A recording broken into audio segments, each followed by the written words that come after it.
రైతాంగ సమస్యలపై అఖిలపక్ష నేతలు ఆందోళన బాటపట్టారు.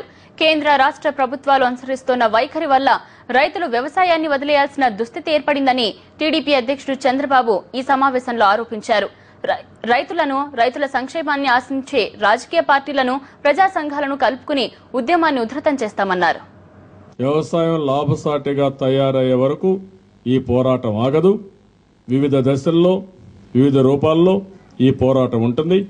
దీనికి అందరూ కూడా సహకరించి దీన్ని జయప్రదం చేయాల్సి కోరుకుంటూ దీనికి ఒక కమిటీ కూడా వేస్తాం. ఆ కమిటీ డే టు డే ఆర్గనైజేషన్తో ఎస్టాబ్లిష్ చేస్తారు.